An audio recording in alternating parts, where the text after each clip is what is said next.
இப்ப கடைசியா ஆண்டவர் எருசலேம்ல ஒரு இஸ்ரவேல்ல ஒரு யுத்தம் வரும் என்று சொன்னார். அந்த யுத்தத்திற்கு தான் நமக்கு ரொம்ப ரொம்ப இம்பார்ட்டன்ட். வாசிங்க, இப்போ 2-3 வசனங்கள் வாசிக்கணும்.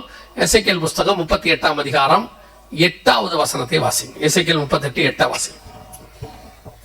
அநேக நாட்களுக்கு பிற்பாடு நீ விசாரிக்கப்படுவாய், பட்டயத்துக்கு நீங்களாகி பற்பல ஜனங்களில் இருந்து சேர்த்து கொள்ளப்பட்டு வந்தவர்களின் தேசத்தில் கடைசி வருஷங்களிலே வருவாய். இந்த யுத்தம் எப்ப வரணும்? கடைசி வருஷத்துல வரணும். வாசிங்க. நெடுநாள் பாழாய் கிடந்து பிற்பாடு ஜாதிகளில் இருந்து கொண்டு வரப்பட்டவர்கள் எல்லாரும் சுகத்தோட குடியிருக்கும் இஸ்ரவேலின் மலைகளுக்கு விரோதமாய் வருவாய். எதுக்கு விரோதமாய் வருவாய்? இஸ்ரவேலின் மலைகளுக்கு. 39ஆம் அதிகாரம் 2ஆம் வசனம். அதே எசேக்கியேல் 39:2 வாசிங்க. நான் உன்னை திருப்பி உன்னை 6 துருடுகளால் இழுத்து உன்னை வடபுறங்களிலிருந்து எழும்பவும் இஸ்ரவேல் மலைகளில் வரவும் பண்ணி. வசனம் ரொம்ப தெளிவா இருக்கு. ஒரு தடவைக்கு 2 தடவை இருக்கு. இஸ்ரவேலுடைய மலைக்கு விரோதமா என்ன வரும்? ஒரு யுத்தம் ஒன்று வரும். இதுதான் நமக்கான மிக முக்கியமான அடையாளம். எருசலேமில் இந்த யுத்தம் இப்பொழுது ஆரம்பிச்சிருக்கு. இங்க பாருங்க, இந்த யுத்தம் இந்த மலைக்காக ஆரம்பிச்சது. எப்ப ஆரம்பிச்சதுன்னு கேட்டீங்கன்னா 2023 அக்டோபர் மாசம் 7ஆம் தேதி இந்த யுத்தம் ஆரம்பிச்சிச்சு. எதுக்காக ஆரம்பிச்சாங்கன்னா, இந்த மலை எங்களுக்கு வேணும்னு அப்படின்னு சொல்லிதான் ஹமாஸ்காரங்க இந்த யுத்தத்துக்காக அவங்க ஆரம்பிச்சு இந்த யுத்தம் இன்னை வரைக்கும் போயிட்டு இருக்குது. அதுக்கு பேர் அலக்ஸா ஃப்ளட் அப்படின்னு சொல்லுவாங்க. இதான் அந்த யுத்தம். யுத்தம் ஆரம்பிச்சது ஆபரேஷன் அலக்ஸா ஃப்ளட்னு பேரு. அந்த மலையில இருக்கிற அந்த வழிபாட்டு தலத்துக்கு பேர் தான் அலக்ஸான் பேரு. அந்த மலை எங்களுக்கு வேணும் அப்படின்னு ஆரம்பிச்சது. இந்த யுத்தமானது அப்படியே எக்ஸ்பேண்ட் ஆகிட்டே போகுது, அப்படியே எக்ஸ்பேண்ட் ஆகுது. இந்த யுத்தத்தை பத்தின எக்ஸ்பேண்ட் ஆகுங்கிறதும் அதே சகரியா 12:6 இருக்கு. 12:6 வாசிங்க பாப்போம். அந்நாளிலே யூதாவின் தலைவரையும் விறகுகளுக்குள்ளே எரிகிற அக்கினி அடுப்புக்கும் வைக்கோல் கட்டுகளுக்குள்ளே என்ன கவனிங்க. யார் வாசிக்கிறாள்? யுத்தம் முடிய போதா? வேகமா போறிய? பொறுமையா வாசிங்க. அந்நாளிலே யூதாவின் தலைவரை. அந்நாளில் யூதாவின் தலைவர் அப்படின்னா அந்நாளில் இருக்கிற யூதாவின் தலைவர் யார் அப்படின்னு பாத்தீங்கன்னா, எருசலேம் திரும்பவும் தன் ஸ்தானமாக எருசலேமிலே குடியேற்றப்படும் அந்நாளில் உள்ள யூதாவின் தலைவர். அந்த வசனம் அதுக்குதான் அவங்களை நிறுத்தி வாசிக்க சொல்றேன். அவங்களுக்கு அந்த வசனமா வாசிக்கிறாங்க. நமக்கு அதுல உள்ள விஷயம் ரொம்ப முக்கியம். திருப்பி வாசிங்க. அதை அந்நாளிலே யூதாவின் தலைவர். அந்நாளில் உள்ள யூதாவின் தலைவர் யாருன்னு கேட்டீங்கன்னா, இப்ப இருக்கிற பென்யமீன் நெத்தன்யாகு. அவர் தான் எருசலேம் தலைநகராகும் போது இருக்கிறவர். சோ இவரை பத்தின தீர்க்கதரிசனம் அது. எசேக்கியேல் 37, 24, 25 ஓசியா 3:5 தாவீதை தேடி வருவார்கள் இருக்குல்ல, அதோட கோஇன்சிடென்ஸ் யாருன்னா டேவிட் பென் குரியன். இப்ப நீங்க கவனிச்சீங்கன்னா, அந்நாளில் இருக்கிற யூதாவின் தலைவர் அப்படின்னா இன்னைக்கு யூதாவின் தலைவர் யாருன்னா பென்யமீன் நெத்தன்யாகு. அந்நாளில் யூதாவின் தலைவரை பென்யமீன் நெத்தன்யாகுவை வாசிங்க. விறகுகளுக்குள்ளே எரிகிற அக்கினி அடுப்புக்கும் வைக்கோல் கட்டுகளுக்குள்ளே எரிகிற தீவட்டிக்கும் ஒப்பாக்குவேன். அவர்கள் வலதுபுறமும் இடதுபுறமுமாக புறப்பட்டு. வலதுபுறமும் இடதுபுறமாக புறப்பட்டு. இப்ப நீங்க நல்லா கவனிச்சீங்கன்னா, இஸ்ரவேல்ல இருந்து வலது பக்கம் எகிப்து வரைக்கும் கிட்டத்தட்ட காசா பகுதி, மேற்கு கரை எல்லாம் போறாங்க. இந்த பக்கம் வலதுபுறம். இது எங்கன்னு பாத்தீங்கன்னு சொன்னா ஈரான் வரைக்கும் இடது வலது 2 பக்கம் போயிட்டாங்க. அப்புறம் சுற்றிலும் இருக்கிற எல்லா ஜனங்களும் இப்ப பாத்தீங்கன்னா லெபனான், சிரியா, ஏமன் பகுதி, கத்தார் வரைக்கும் போய் அடிச்சுட்டு வந்தாங்க. ஆனால் எருசலேமை இஸ்ரவேலை இன்னும் ஒண்ணுமே யாரும் செய்யல. ஈரான் மட்டும் தான் திருப்பி அடிச்சு, லெபனான் அடிச்சு. ஆனா எல்லாரையும் திருப்பி அவங்க அடிச்சுட்டே இருக்காங்க. நிறைய பேருக்கு இன்னைக்கு வரைக்கும் ஒரு சந்தேகம், இந்த ஒரு குட்டி நாடு உட்காந்துக்கிட்டு இவ்வளவு பேரை என்ன செய்யுது? எல்லா பக்கமும் அடிக்குது. இப்ப நீங்க பாத்தீங்கன்னா கிட்டத்தட்ட 7 நாட்டுக்கிட்ட சண்டை போட்டுட்டு இருக்காங்க. அட்டஸ்டச் இந்த பக்கம் எகிப்தோட மேற்கரை பகுதியில் போயிட்டு இருக்கு, காசா பகுதியில் போயிட்டு இருக்கு, லெபனான்ல போகுது, இந்த சிரியால போயிட்டு இருக்கு, ஏமன் கிட்ட போகுது, ஈரான்ல போகுது, எல்லா பக்கமும் போகுது. சண்டை அப்படி எல்லா பக்கம். ஏன் இப்படி நடக்குதுன்னா, சகரியா 12:6 நிறைவேறிக்கிட்டு இருக்கு. இந்த தீர்க்க தரிசனத்தின்படி அவங்க செஞ்சுக்கிட்டு இருக்காங்க. அவங்களுக்கு தெரியுமா தெரியாது, ஆனா இந்த தீர்க்க தரிசனம் நடந்துகிட்டு இருக்கு. அதன் அடிப்படையில இப்ப அவங்க பழகி பெருகிட்டு அப்படியே எல்லா பக்கமும் திரும்பி போயிட்டே இருக்கிறாங்க. சோ கர்த்தர் சொன்னபடி இந்த யுத்தம் இது ஆரம்பிச்சது 2023 அக்டோபர் 7 ஆரம்பிச்சது. இதுதான் நம்ம கண்ணுக்கு முன்னாடி எசேக்கியேல் 38, 39 ரெண்டுலயும் சொல்லப்பட்டதான மலைகளுக்கான யுத்தம் ஸ்டார்ட் ஆயிடுச்சு. ஆயிட்டு 2 வருஷம் ஆகுது. 23 அக்டோபர் 7, 24, 25 ஆயிடுச்சு. 26க்குள்ள வந்திருக்கிறோம். சோ இந்த யுத்தமானது இன்னும் பெருசாகுது. இன்னும் முடிவுக்கு வரல. ஈரான் திருப்பி அடிக்க போறான், அது எல்லாம் சொல்லிட்டே இருக்கிறாங்க. அந்த எசேக்கியேல் 38:5 ஈரானை பத்தி இருக்கும், பெர்ஷியான்னு இருக்கும். சோ இந்த யுத்தம் என்ன ஆகும், இதுக்கு பின்னாடி என்ன நடக்கும்ன்றதை மட்டும் நான் சொல்லிட்டு முடிக்கிறேன். கவனிங்க. நீங்க நினைக்கிற மாதிரி இந்த யுத்தம் சமாதானத்துக்கு எல்லாம் வராது. இது அடுத்த லெவலுக்கு தான் போகும். போகும்போது மிகப்பெரிய யுத்தமாய் மாறும். இந்த யுத்தத்துக்கு வேற வழியே இல்லாம ரஷ்யா, சைனாலாம் ஒரு ஒரு ஒரு பகுதியாக மாறுவாங்க. இன்னொரு பகுதியாக இஸ்ரேல், அமெரிக்கா இவங்கெல்லாம் ஒரு பகுதியாக மாறுவாங்க. மாறி இந்த யுத்தமானது ஒரு நாம இன்னைக்கு இருக்கிற லெவல்ல சொன்னோம்னா 3ஆம் உலக யுத்தம்னு சொல்லலாம். அந்த அளவுக்கு பெரிய யுத்தமா மாறும். இது கொஞ்சம் கொஞ்சமா அந்த இடத்துக்கு வந்துகிட்டே இருக்கு. இது இன்னைக்கு நேரத்துல 2008 இருந்து இந்த காரியங்கள் நாங்க போதிச்சுட்டே வரோம். பைபிள்ல உள்ளதை எடுத்து திருப்பியும் சொல்றேன், நான் தீர்க்கதரிசி கிடையாது, பைபிள்ல உள்ள தீர்க்க தரிசனம் சொல்லிக்கிட்டே வரோம். சோ அதன் அடிப்படையில நீங்க பாத்தீங்கன்னா 2018 எருசலேம் தலைநகரா மாறிடுச்சு. இப்போ அடுத்த காரியங்கள் நடந்துகிட்டு இருக்கு. இப்போ மிக முக்கியமான ஒரு யுத்தமானது வேர்ல்டு வைட் தொடங்கணும். அது 2023 ஆரம்பிச்சிருச்சு. அது உச்ச நிலையை அடைய போகுது. இப்போ அப்படி அடையும் போது என்ன ஆகும் அப்படின்னு கேட்டீங்கன்னா, இந்த மலை இருக்கு பாத்தீங்களா, இந்த மலையை முழு கண்ட்ரோலும் இஸ்ரவேல் எடுக்கும். இந்த மலையில மொத்தமும் அவங்களுடைய கண்ட்ரோலுக்கு கீழே இந்த வழிபாட்டு தலயத்துல அவங்க எடுத்துருவாங்க, ரிமூவ் பண்ணிடுவாங்க. பண்ணுவாங்களான்னு கேட்டீங்கன்னா, ஏற்கனவே நான் சொல்றது நேத்து ஒரு நியூஸ். இப்போ இஸ்ரவேல் என்ன பண்ணிருக்கு, நல்லா கவனிச்சுக்கொள்ளுங்க. இது நேத்து நியூஸ், நாளைக்கு கூட இது நடக்கலாம். எனக்கு தீர்க்கதரிசனம் தெரியாது, ஆனா இது கண்டிப்பா நடக்கும். எப்ப நடக்கும் எனக்கு தெரியாது, அவ்வளவுதான் தெரியும். சம்பவம் மட்டும் நடக்கும். என்னன்னு கேட்டீங்கன்னா, நேத்து ஐநா சபையுடைய கட்டடத்தை இஸ்ரவேல்ல எருசலேம்ல இருக்க ஐநா சபை கட்டடத்தை எருசலேம் என்ன பண்ணிடுச்சு, யூதர்கள் இடிச்சு தரமட்டமாக்கிட்டோம். ஏன்னா அதுக்கு முன்னாடியே ஐநா விட்டு வெளியே வந்துட்டான். சோ இப்ப ஐநா சபை இஸ்ரவேலை கண்ட்ரோல் பண்ணாது, கட்டுப்படுத்தாது.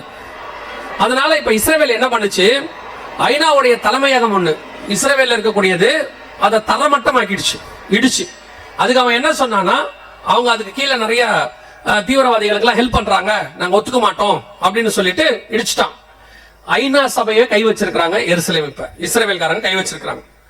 இப்ப அவங்க ஐநாக்குள்ளேயும் இல்ல. அதனால என்ன பண்ணுவாங்கன்னு கேட்டா, மற்ற நாடுகள்லாம் இஸ்ரவேல் மேல கை வச்சா ஐநா கேட்காது. ஏன்னா நீ என்கிட்ட மெம்பரே கிடையாது, உன்னை அடிச்சா நான் கேட்க மாட்டேன், கை விரிச்சிருவாங்க. இது ஒரு வகையில இருக்கு. இன்னொன்னு, நான் ஹெட்லைன்ஸ் உங்களுக்கு சொல்றேன். ஐநா சபையோட கட்டடத்தை தரமட்டமாக்கி விட்டார்கள். அடுத்து என்ன, அலெக்சா மாஸ்கா அப்படின்னு கொஸ்டின் மார்க் போட்டு வச்சிருக்கான். யாரு, பிபிசில போட்டு வச்சிருக்கான். பிபிசில நியூஸ்ல என்ன சொல்றாங்கன்னா, இதை இடிச்சிருக்காங்க, அடுத்து அதுல கை வைப்பாங்களோ அப்படின்னு கொஸ்டின் மார்க். இத கிட்டத்தட்ட 3 வருஷமா சொல்லிட்டு இருக்கிறோம், இதை அவங்க கை வைப்பாங்கன்னு சொல்லி. அவங்களுடைய கடைசி முடிவே இதை கை வைக்கிறது தான். இதை கை வச்சுட்டு இந்த இடத்த மொத்தத்தையும் அவங்க எடுப்பாங்களா அப்படின்னு கேட்டீங்கன்னா, லூக்கா எழுதின சுவிசேஷம் 21ஆம் அதிகாரம் 24வது வசனம் வாசி. லூக்கா 21:24 வாசி. பட்டய கருக்கினாலே விழுவார்கள், சகல புறஜாதிகளுக்குள் சிறைப்பட்டு போவார்கள், புறஜாதியாரின் காலம் நிறைவேறும் வரைக்கும் எருசலேம் புறஜாதியாரால் மிதிக்கப்படும். அவரோட அர்த்தம் என்னன்னா, இந்த எருசலேமை மொத்தத்தையும் ஹோலி சைட், பரிசுத்த நகரமா மாத்தணும். அந்த பரிசுத்த அவனுக்கு, நமக்கு இல்ல, நமக்கு பரிசுத்த நகரம் மேல இருக்கு, இது பரிசுத்த நகரமா மாத்தணும். அதனால அவன் என்ன பண்ணுவானா, அந்த வழிபாட்டு தலங்கள் அவன் பரிசுத்த இந்த இடத்துல தான் முதல் தேவாலயம் இருந்துச்சு. இந்த முதல் தேவாலயம் இருந்தது, அங்கதான் இருந்துச்சு. சாலமன் கட்டினது, அதை நேபுகாத்நேச்சர் இடிச்சிட்டார்.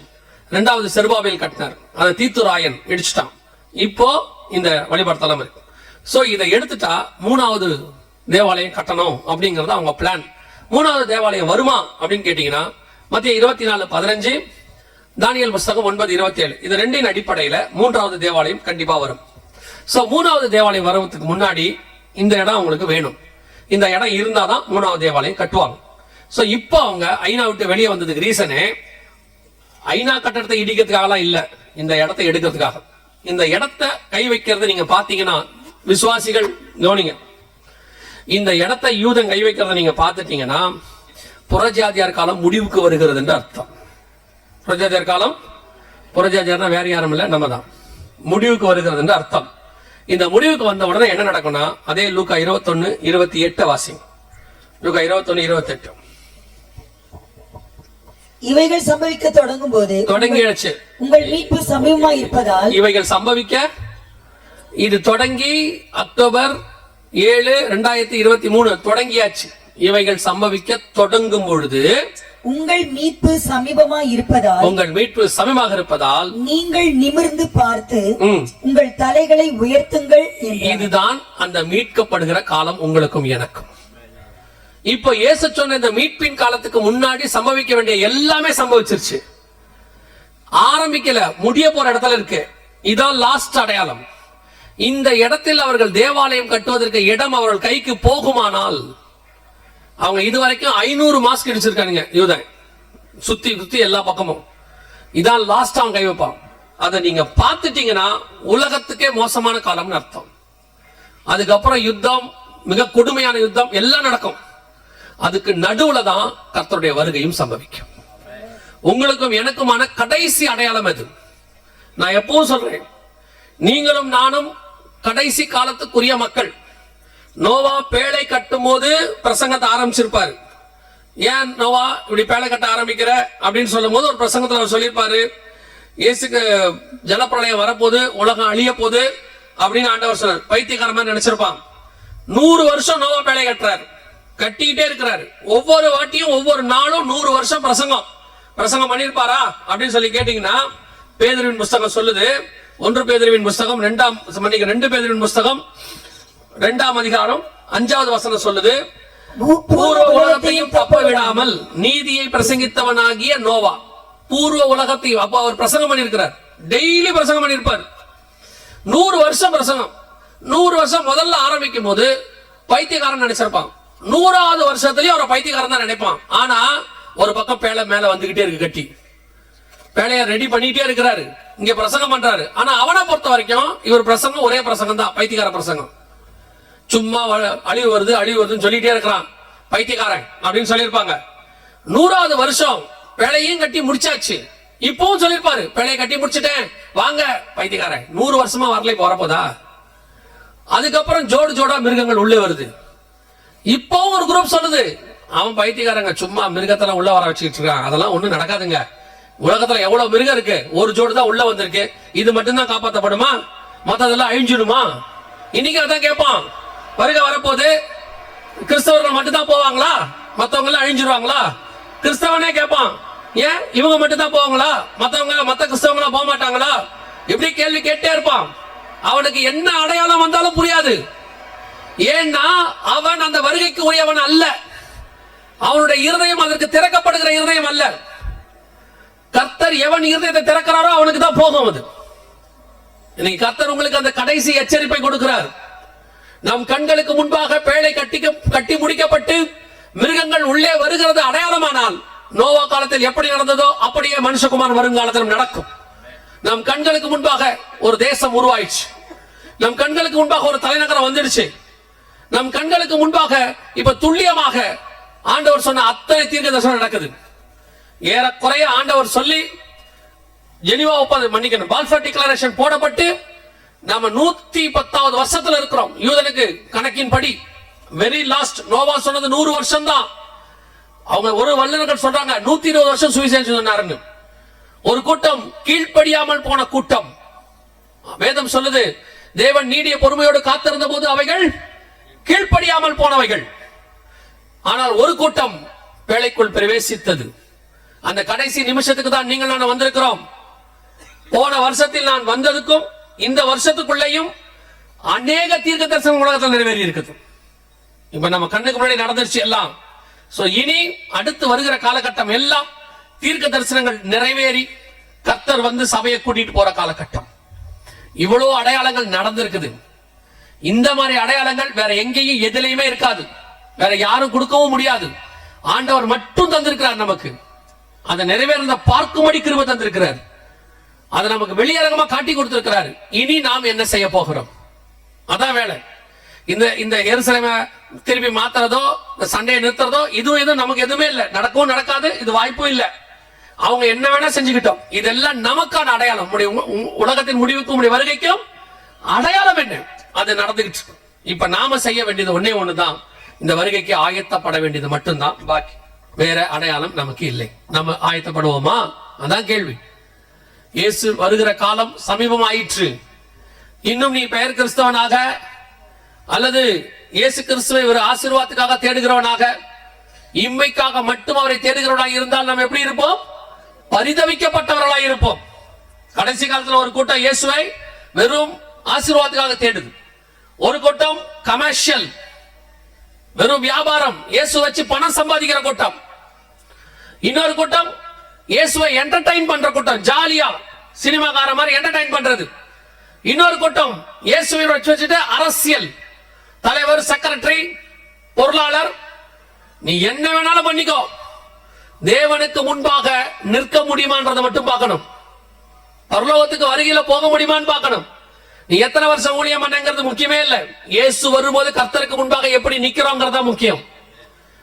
நான் யாரு தெரியுமா, எங்க அப்பா யார் தெரியுமா, ஆண்டவர் கேட்பாரு, நீ யாருன்னு எனக்கு நல்லா தெரியும். சகலமும் அவருக்கு முன்பாக நிர்வாணமாயிருக்கிறது. எனவே இது கடைசி காலம். நீ உன்னுடைய சபை போதகரை ஏமாத்திரலாம், விசுவாசியை ஏமாத்திரலாம், கணவனை ஏமாத்திரலாம், மனைவியை ஏமாத்திரலாம், பெற்றோரை ஏமாத்திரலாம், பிள்ளைகளை ஏமாத்திரலாம். கர்த்தரை ஏமாற்ற முடியாது.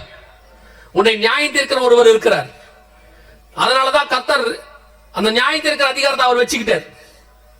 நம்ம கிட்ட கொடுக்கல, அவர் வச்சுக்கிட்டார். இப்ப நியாயம் தீர்க்கிற தேவன் வரப்போகிறார். உங்களை நீங்களே ஆராய்ந்து பாருங்க. இந்த இயேசுவை சந்திக்கிற இடத்தில் நாம் இருக்கிறோமா? ஒரு இமை பொழுது, ஒரு நிமிஷம் தான். வேதம் சொல்லுது மறுரூபமாக்கப்படுவோம். அந்த மறுரூபமாக்குற இடத்துல நீங்கள் நான் இருக்கிறோமா? கர்த்தருக்கு முன்பாக போய் நிப்போமா? அது மட்டும்தான் இப்ப கேள்வி. வெளிப்படுத்தல் 7:9 சொல்லுது, வெள்ளை அங்கிகளை தரித்துக் கொண்டு தங்கள் கைகளிலே குருத்தோலைகளை பிடித்துக் கொண்டு சிங்காசனத்திற்கு முன்பாகவும் ஆட்டுக்குட்டியானவருக்கு முன்பாகவும் நிற்க கண்டேன். அந்த கூட்டத்தில் நீங்கள் நான் இருப்போமா? அதான் கேள்வி. சபைக்கு எப்படி வரோம் போறோங்கிறது ரெண்டாவது. கர்த்தருக்கு முன்பாக எப்படி இருக்கிறோம்? சிலர்லாம் சபைக்கு வந்து போறதுல சாட்டிஸ்பாக்சன். ஞாயிற்றுக்கிழமை வந்துட்டு போயிட்டா பரலோகத்துக்கு போயிடலாம் நினைக்கிறீங்க. சபை கூடி வருவதை சில விட்டு விடுகிறது போல நீங்க என்ன செய்யக்கூடாது? விட்டுவிடக் கூடாது. ஆனால் சபைக்கு வருகிறது மட்டும் பத்தாது. பையன் நல்ல பேக் எடுத்துக்கிட்டு டிஃபன் பாக்ஸ்ல சாப்பாடு கட்டிக்கிட்டு நல்ல புக்கை தூக்கிட்டு ஸ்கூலுக்கு போனா பாஸ் ஆக மாட்டான். அங்க சொல்லி கொடுக்கறத படிச்சு எக்ஸாம் எழுதினா பாஸ் ஆவான். அதேதான் சபையில் என்ன சொல்லி கொடுக்க போறாவோ அதை கேட்டு மனம் திரும்பி தேவனை சந்திக்க ஆயத்தப்படணும்.